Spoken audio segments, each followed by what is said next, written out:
The Man Who Lost His Legs. There was a merchant in Chongzhou who used to go to Quilpat to buy seaweed. One time when he drew up on the shore, he saw a man shuffling along on the ground toward the boat. He crept nearer and at last took hold of the side with both his hands and pulled himself in. "When I looked at him," said the merchant, "I found he was an old man without any legs. Astonished, I asked him, saying, 'How is it, old man, that you have lost your legs?' And he said in reply, 'I lost my legs on a trip once, when I was shipwrecked, and a great fish bit them off.'" "However did that happen?" inquired the merchant. And the old man spoke.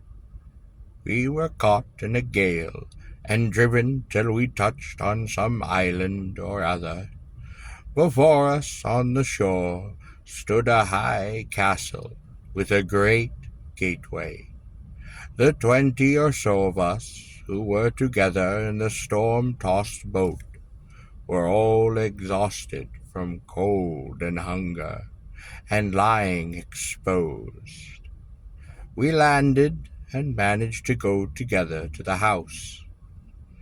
There was in it one man only, whose height was terrible to behold, and whose chest was many spans around. His face was black, and his eyes large and rolling. His voice was like the braying of a monster donkey. Our people made motions showing that they wanted something to eat, and the man made no reply, but securely fastened the front gate. After this he brought an armful of wood, and put it in the middle of the courtyard. There he made a fire. When the fire blazed up, he rushed after us, caught a young lad, one of our company, and cooked him before our very eyes, pulled him to pieces, and ate him. We were all reduced to a state of horror, not knowing what to do. We gazed at each other in dismay and stupefaction. When he had eaten his fill, he went up into a veranda and opened a jar, from which he drank some kind of spirit. After drinking it, he uttered the most gruesome and awful of noises. His face grew very red. He lay down and he slept. His snorings were like the roarings of the thunder.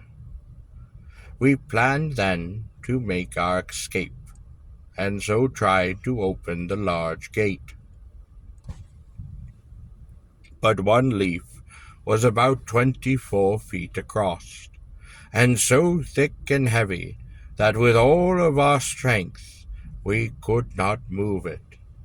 The walls, too, were 150 feet high, and so we could do nothing with them.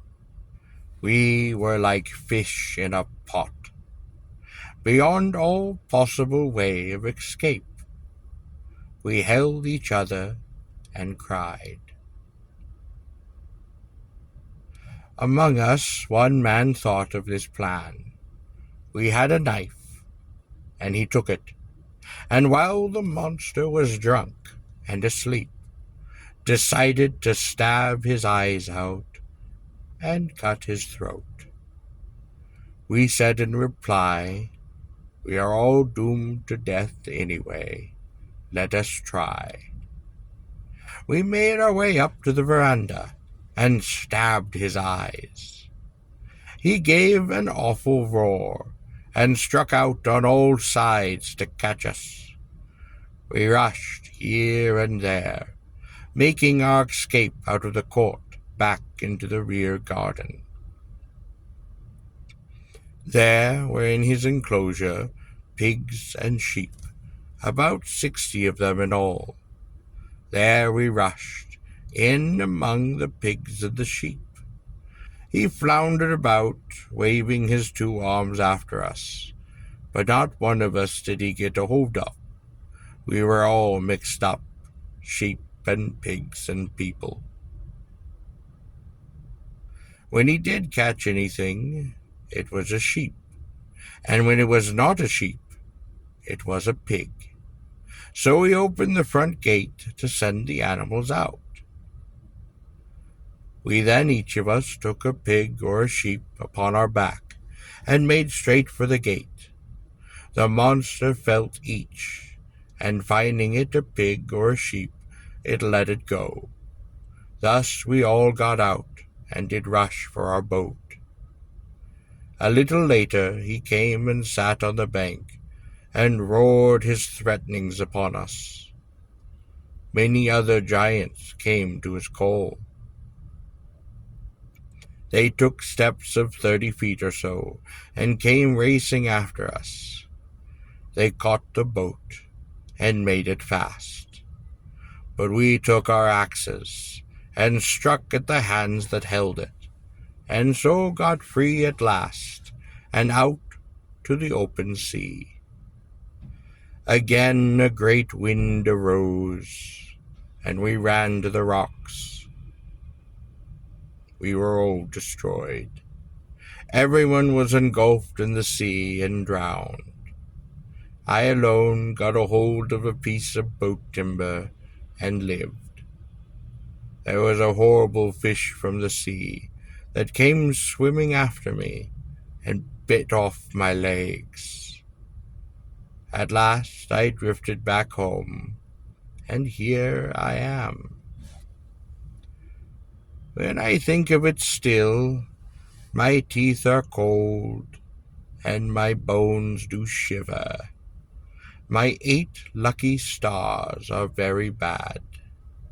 This is why it happened to me.